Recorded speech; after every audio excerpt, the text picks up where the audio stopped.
Bonjour chers candidats à l'immigration canadienne et bienvenue à cette vidéo sur le test d'évaluation de français, en abrégé TEF.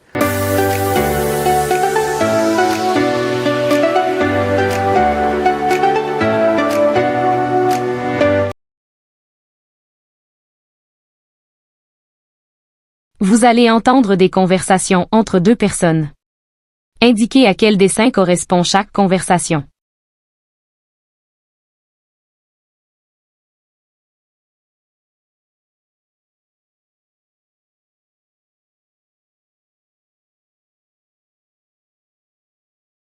Oh non, il y a trop de voitures ce matin. Oui, c'est toujours comme ça à cette heure-ci.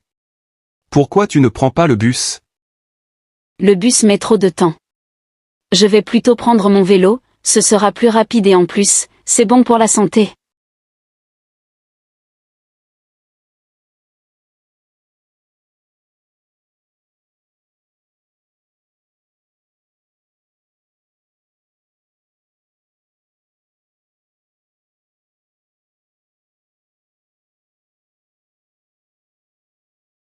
Excusez-moi, je cherche une personne pour mon rendez-vous, mais je ne la vois pas. Comment est-elle? Elle est grande, elle a les cheveux bruns et elle porte des lunettes.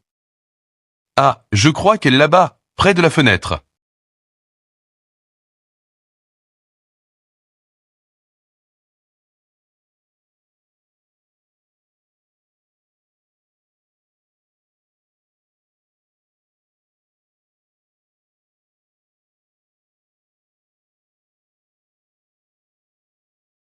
Tu fais du sport ce week-end? Oui, bien sûr. Tu vas à la piscine? Non, je préfère les sports d'équipe. Je vais jouer au hockey avec mes amis.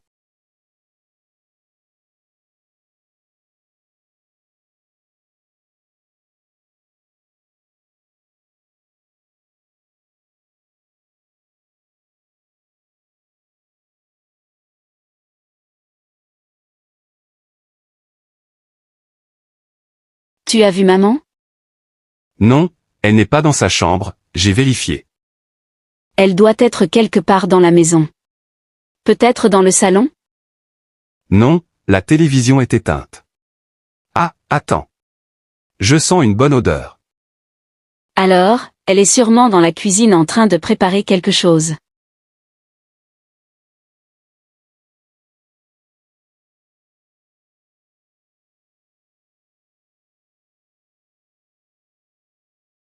Vous allez entendre des annonces diffusées dans un lieu public. Pour chaque annonce, répondez à la question.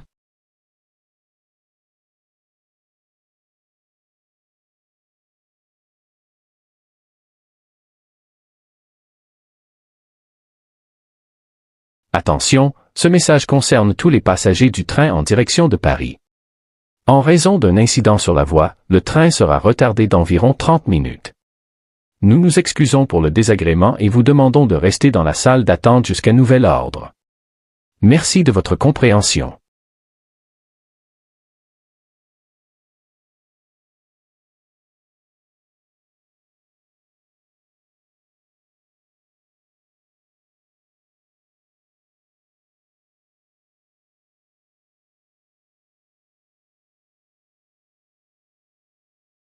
Attention, ce vendredi, bénéficiez d'une réduction exceptionnelle de 30% sur tous les produits électroniques.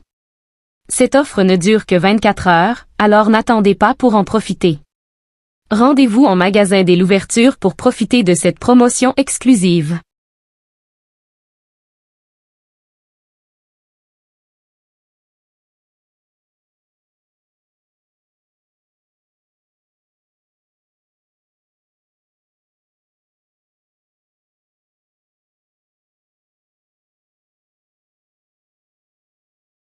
Attention, ce matin un accident a eu lieu sur l'avenue des Champs-Élysées, près de la place de la Concorde.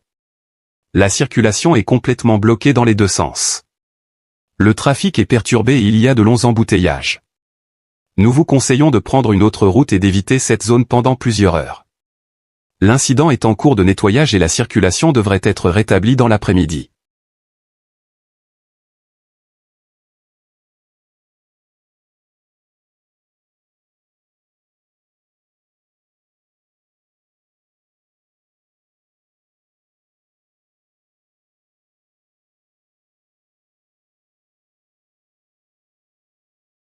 Chers passagers, veuillez noter que le vol Air France 102 à destination de New York, qui devait partir de la salle d'embarquement 5, partira désormais de la salle 8.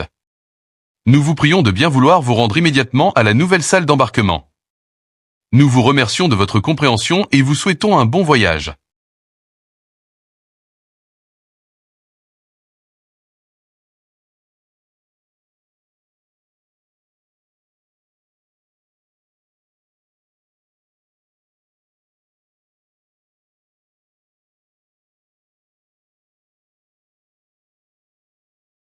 Attention, étudiants en mathématiques. En raison de travaux dans le bâtiment B, votre cours de mathématiques appliquées, initialement prévu en salle B203, est déplacé. Il aura désormais lieu en salle D105, au 3e étage du bâtiment D. Le jour et l'horaire restent inchangés. Merci de votre compréhension.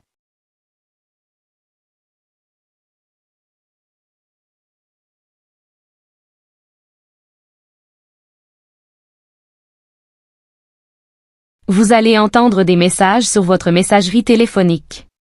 Indiquez pourquoi la personne appelle.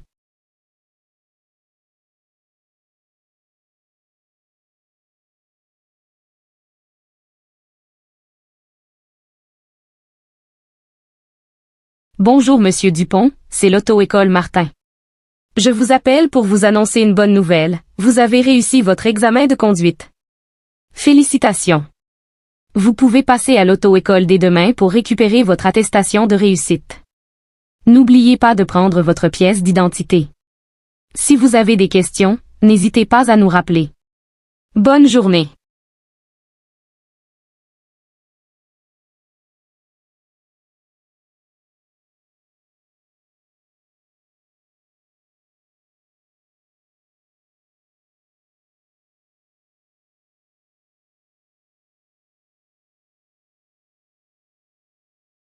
Bonjour, ici Marie Dupont. J'avais réservé une chambre pour 2 personnes du 10 au 15 mai à l'hôtel Le Parisien.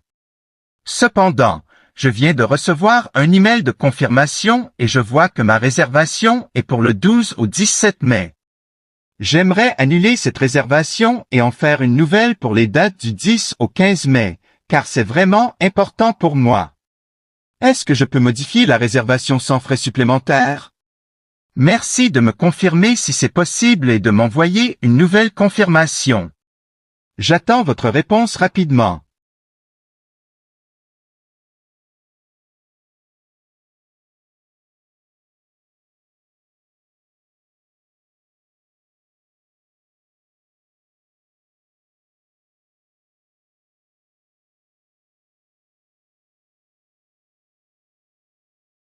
Bonjour, je suis Stéphanie Martin et j'avais pris un rendez-vous chez le docteur Lefebvre pour une consultation le 5 mai à 10 heures.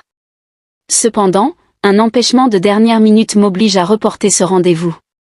Est-ce possible de le déplacer à une autre date? Je peux venir le 7 mai ou le 8 mai. Est-ce que l'un de ces créneaux est disponible? Aussi, j'aimerais savoir si des frais s'appliquent en cas d'annulation tardive. Merci pour votre aide.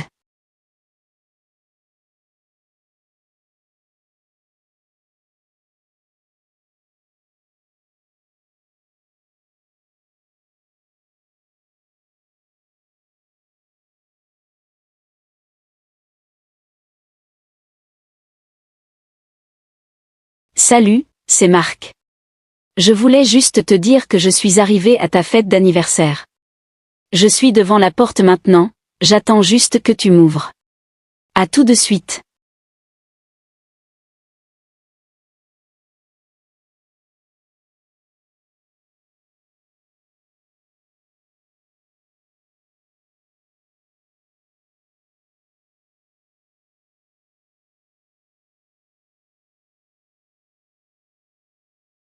Bonjour, c'est Julie Lefebvre.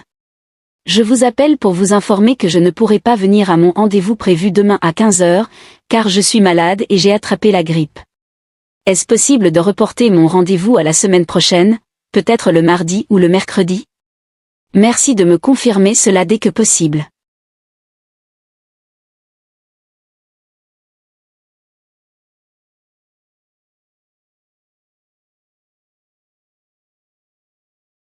Vous allez entendre 3 personnes répondre à la question suivante.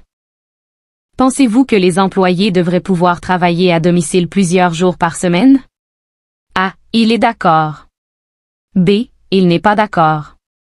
C. Il est d'accord sous certaines conditions. D. Il ne donne pas d'opinion. Personne A. Je pense que le télétravail est une avancée majeure dans le monde professionnel. À condition d'avoir une bonne organisation et des outils adaptés, il permet d'être tout aussi efficace qu'au bureau, voire plus. Les entreprises qui refusent cette flexibilité risquent de perdre de bons employés. C'est une évolution incontournable.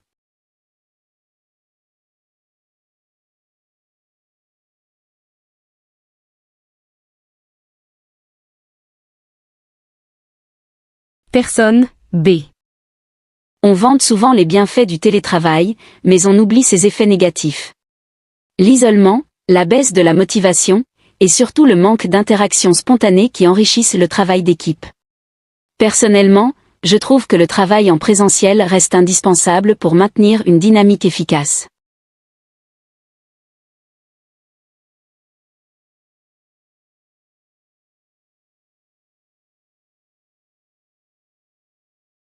Personne C. Je crois que le télétravail est une bonne solution, mais pas pour tout le monde. Certains postes nécessitent un encadrement strict, et tous les employés ne sont pas capables d'être autonomes à distance. Pour moi, cela peut fonctionner, mais il faut des règles claires et un suivi régulier pour éviter une baisse de performance.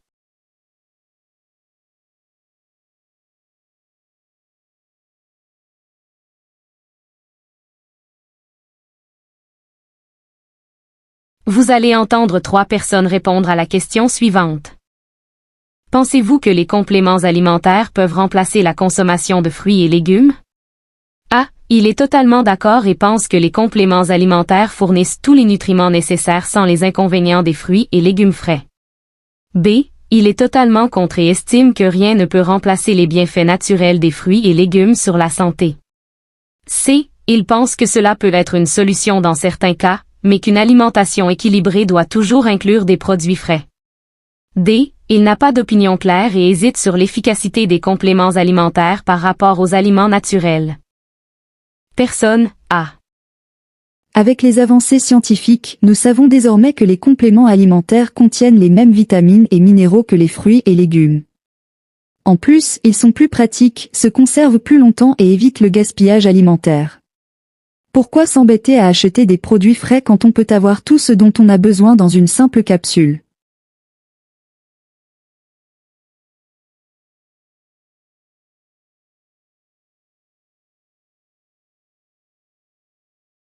Personne B. Les fruits et légumes ne sont pas seulement une source de vitamines, ils contiennent aussi des fibres, des antioxydants et d'autres éléments essentiels pour notre santé. Les compléments alimentaires ne peuvent pas reproduire ces bienfaits de manière naturelle. Une alimentation saine passe forcément par la consommation de produits frais.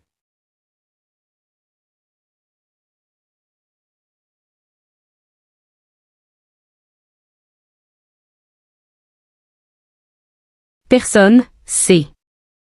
Je pense que les compléments alimentaires peuvent être utiles, surtout pour les personnes qui ont des carences ou un mode de vie très chargé. Cependant, ils ne doivent pas devenir une excuse pour éviter de manger des fruits et légumes. L'idéal serait de combiner les deux pour avoir une alimentation vraiment équilibrée.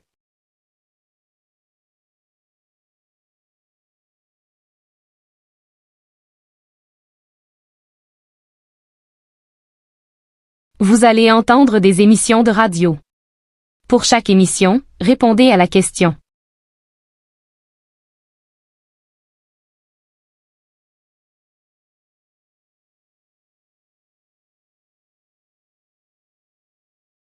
Chaque année, des millions d'hectares de forêts sont détruits pour répondre à la demande croissante de papier. Cependant, des études montrent que le recyclage du papier permettrait de ralentir ce phénomène. En effet, recycler une tonne de papier permet d'économiser environ 17 arbres et plusieurs milliers de litres d'eau. Malgré cela, le taux de recyclage reste insuffisant, et la déforestation se poursuit à un rythme alarmant. Certains experts estiment qu'un meilleur système de collecte et une réduction de la consommation de papier seraient plus efficaces que le simple recyclage. D'autres pensent que les entreprises doivent être davantage responsabilisées pour limiter l'usage du papier.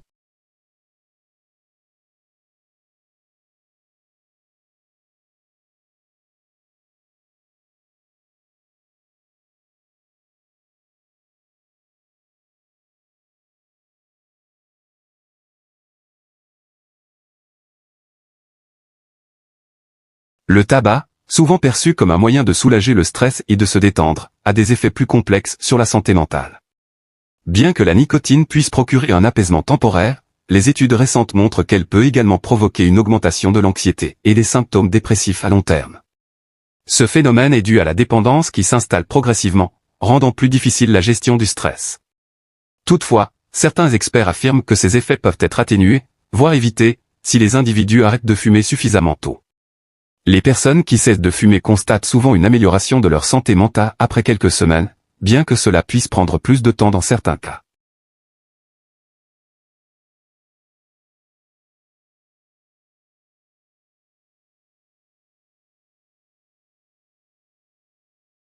Vous allez entendre un long reportage radio. Répondre aux 2 questions.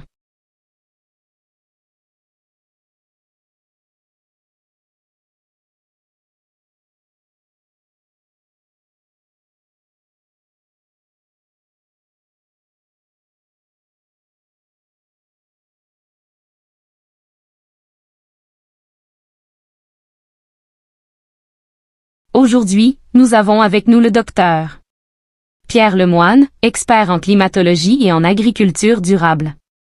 Docteur Lemoine, comment les changements climatiques affectent-ils l'agriculture, surtout dans les régions déjà vulnérables? Les changements climatiques ont des impacts directs et indirects sur l'agriculture. Tout d'abord, il y a un changement dans les cycles de précipitation qui modifie la disponibilité de l'eau pour les cultures. En conséquence, certaines régions connaissent des sécheresses plus sévères, tandis que d'autres subissent des inondations fréquentes. Ce double phénomène met une pression énorme sur les agriculteurs, surtout dans les zones déjà fragiles comme les régions côtières ou les terres agricoles en altitude. Est-ce que vous pensez qu'il est possible de s'adapter à ces changements de manière efficace? Et quelles sont les solutions les plus prometteuses? Oui, il existe plusieurs stratégies d'adaptation qui peuvent atténuer ces effets, mais elles demandent une action à long terme. D'une part, la mise en place de systèmes d'irrigation plus efficaces et la diversification des cultures peuvent aider les agriculteurs à mieux gérer les variations climatiques. D'autre part, des solutions technologiques comme l'utilisation de capteurs pour suivre l'humidité du sol et l'optimisation des ressources en eau se révèlent également très prometteuses.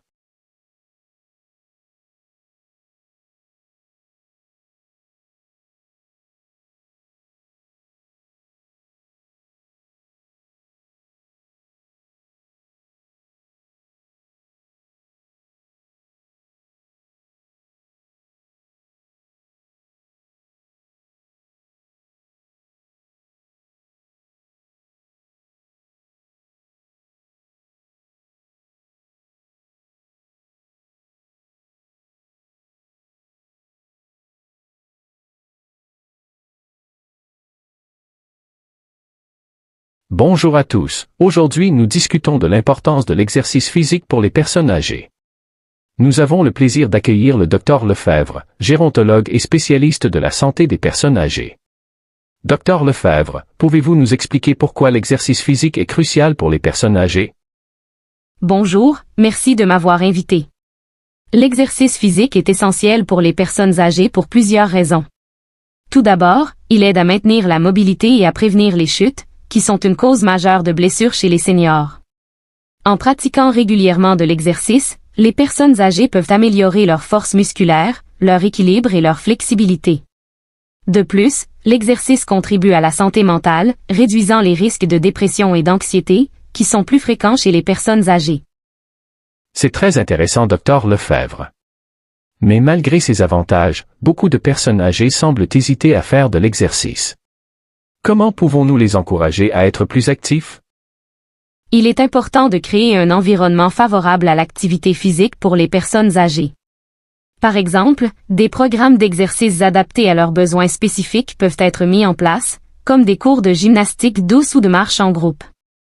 De plus, il faut souligner que l'exercice n'a pas besoin d'être intense pour être bénéfique.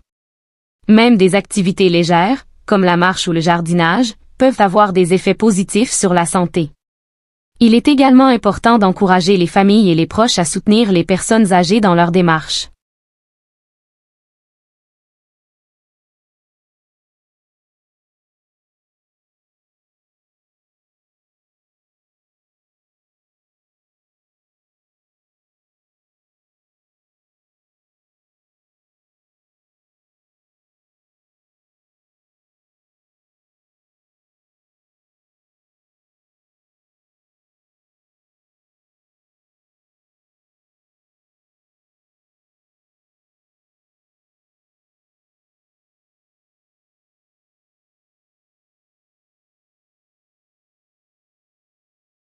Bonjour à tous, aujourd'hui nous abordons un sujet très important pour l'environnement, l'impact des précipitations sur le développement des forêts. Nous avons le plaisir d'accueillir le docteur Moreau, écologiste et spécialiste en gestion des écosystèmes forestiers. Docteur Moreau, pourriez-vous nous expliquer en quoi les précipitations influencent la croissance des forêts? Bonjour et merci de m'avoir invité. Les précipitations jouent un rôle fondamental dans la croissance des forêts. L'eau est essentielle pour la photosynthèse, le processus par lequel les arbres produisent leur nourriture. Un apport suffisant en eau permet aux arbres de croître plus rapidement et de maintenir leur santé. Cependant, trop de pluie peut aussi avoir des effets négatifs, comme l'érosion des sols, qui peut endommager les racines des arbres et ralentir leur croissance. En revanche, un manque de précipitation peut entraîner un stress hydrique, ce qui peut affecter la vigueur des arbres et limiter la biodiversité des forêts. C'est fascinant, docteur Moreau. Mais quelles sont les conséquences d'un changement climatique sur les régimes de précipitation et sur les forêts? Le changement climatique a des effets significatifs sur les régimes de précipitation. Il perturbe les cycles naturels, entraînant des périodes de sécheresse plus longues ou des pluies plus intenses. Ces changements peuvent entraîner des déséquilibres dans les écosystèmes forestiers.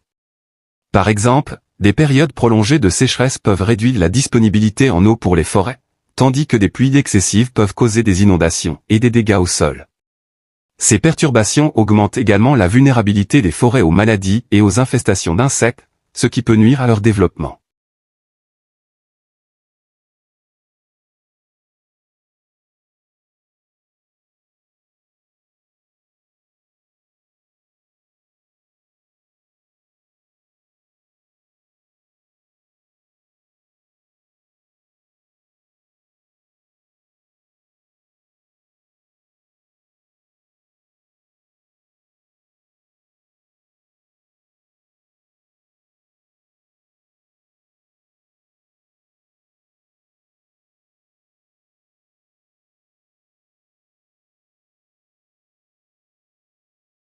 Bonjour à tous, aujourd'hui, nous abordons une question sociale importante, l'impact du chômage sur l'augmentation de l'addiction aux drogues.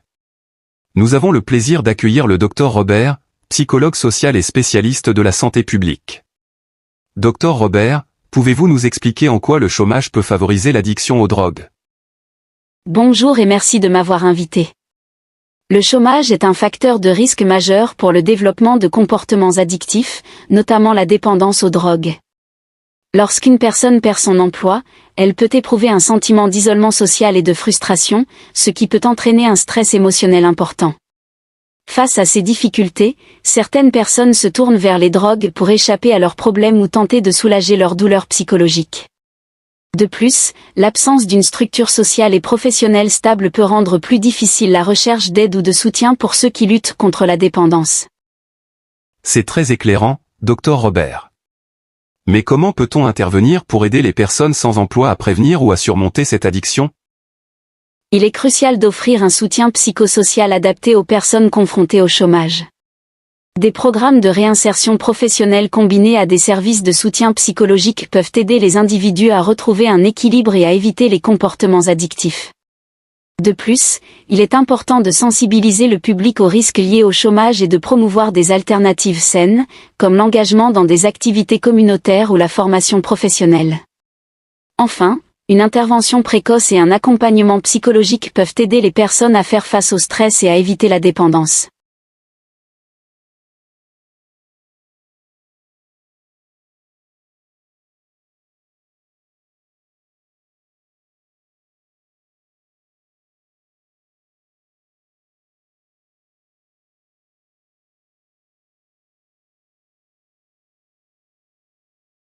Documents divers.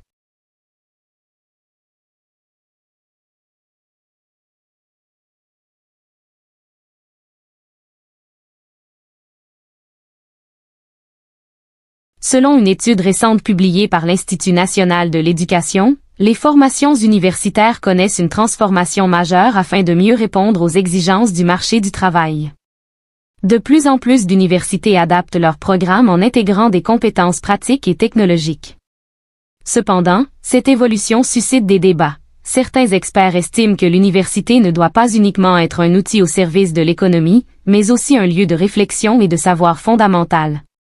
D'autres, en revanche, considèrent que cette adaptation est indispensable pour assurer l'employabilité des diplômés.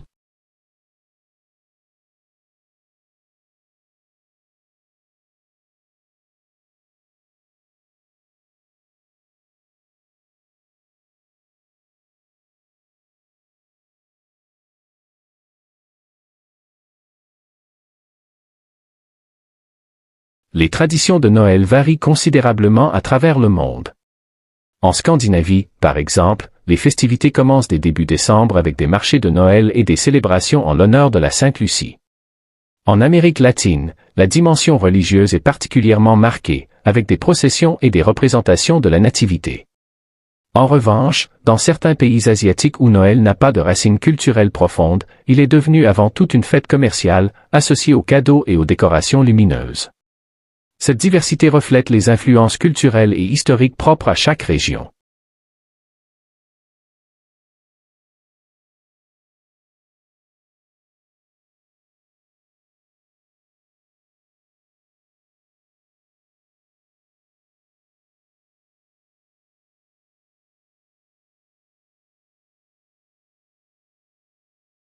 L'industrie automobile connaît une mutation sans précédent.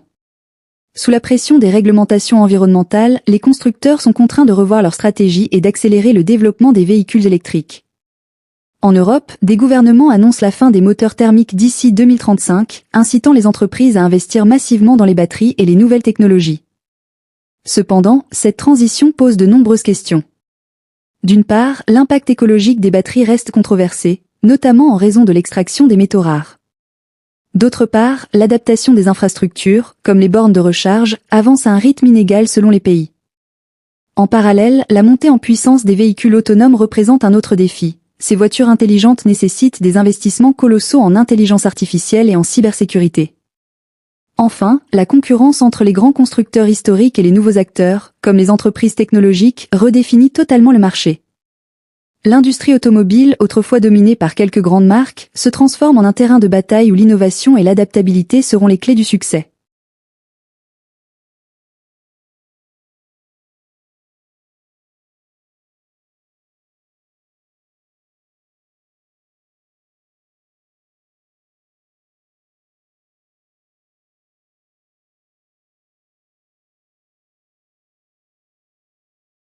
Le nombre de sans-abri ne cesse d'augmenter dans les grandes villes, malgré les efforts déployés par les autorités locales.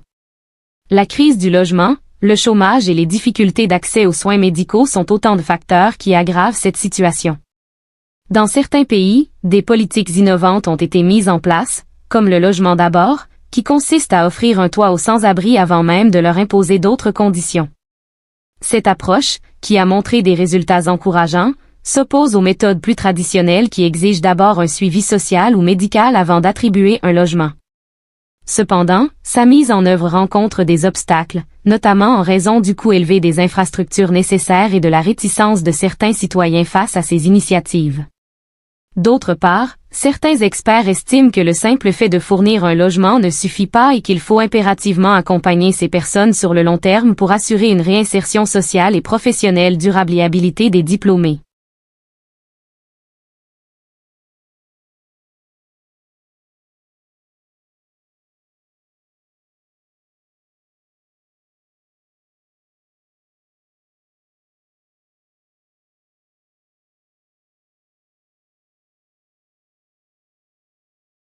Les flux migratoires ont considérablement augmenté ces dernières années, posant de nouveaux défis aux pays d'accueil. Si l'immigration est souvent perçue comme une opportunité économique, permettant de combler le manque de main-d'œuvre dans certains secteurs, elle soulève également des questions complexes en matière d'intégration. Les migrants doivent faire face à de nombreux obstacles, barrières linguistiques, reconnaissance de leur diplôme, accès au logement et parfois même des préjugés culturels. Certains gouvernements ont mis en place des politiques d'intégration plus inclusives, comme des formations linguistiques obligatoires ou des programmes d'accompagnement à l'emploi.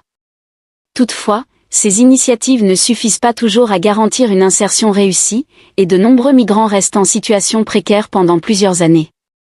Enfin, la perception de l'immigration varie fortement selon les pays et les contextes politiques, ce qui rend difficile l'adoption d'une approche universelle en matière d'intégration.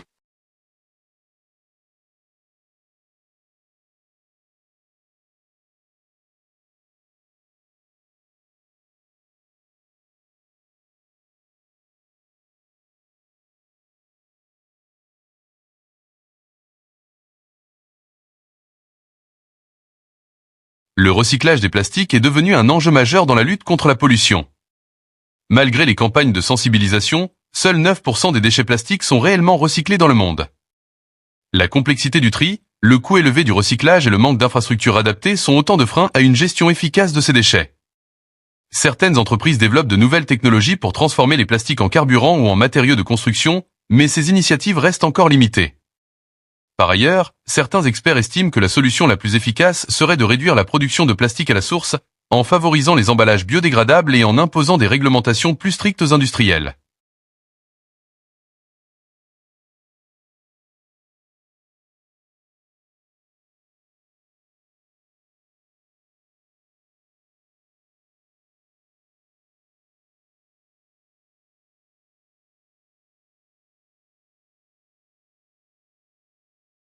L'usage du téléphone mobile a explosé ces dernières décennies, devenant un outil indispensable du quotidien. Cependant, son impact sur la santé et la concentration suscite des inquiétudes. De nombreuses études ont mis en évidence une corrélation entre l'utilisation excessive du smartphone et des troubles du sommeil, une augmentation du stress et une baisse de la productivité. Face à cela, certaines entreprises et écoles instaurent des règles strictes pour limiter l'usage des téléphones portables, notamment dans les salles de classe ou au travail. Toutefois, ces mesures divisent l'opinion. Pour certains, elles permettent une meilleure concentration, tandis que d'autres estiment qu'elles restreignent une liberté essentielle dans une société connectée.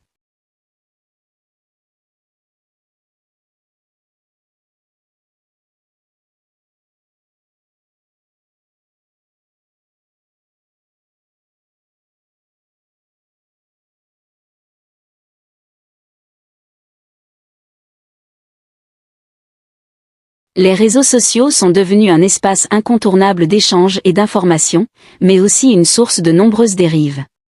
L'anonymat sur Internet permet une liberté d'expression sans précédent, mais il favorise également la propagation des fausses informations et des discours haineux. Face à ces dangers, certains pays ont adopté des lois pour réguler les contenus en ligne et responsabiliser les plateformes. Toutefois, ces mesures posent une question fondamentale: comment concilier la liberté d'expression et la lutte contre la désinformation? Pour certains, une régulation trop stricte risque de limiter les débats et d'imposer une censure, tandis que pour d'autres, elle est nécessaire pour garantir un espace numérique plus sûr et fiable.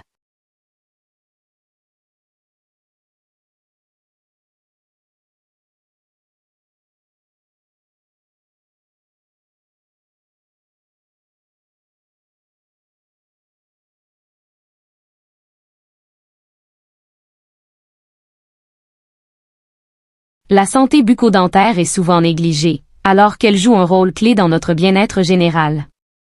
Les spécialistes rappellent que des problèmes dentaires non traités peuvent entraîner des complications plus graves, comme des infections ou des maladies cardiovasculaires. Pourtant, l'accès aux soins dentaires reste difficile dans certains pays, en raison du coût élevé des consultations et du manque de professionnels. Pour pallier ce problème, certaines initiatives publiques proposent des campagnes de prévention et des soins à prix réduit, mais ces dispositifs ne couvrent pas toujours l'ensemble de la population. Face à cette situation, les experts insistent sur l'importance d'une meilleure éducation à l'hygiène bucco-dentaire dès le plus jeune âge.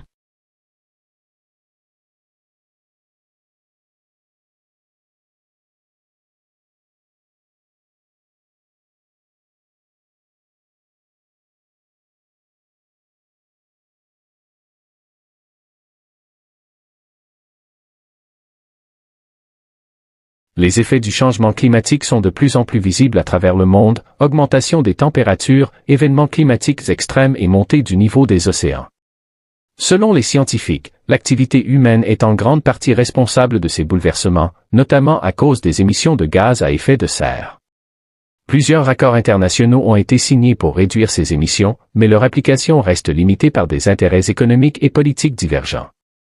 Par ailleurs, certains experts estiment qu'il est urgent de développer des solutions technologiques pour capturer le CO2 et s'adapter aux nouvelles réalités climatiques. Cependant, ces stratégies ne doivent pas remplacer les efforts de réduction des émissions à la source.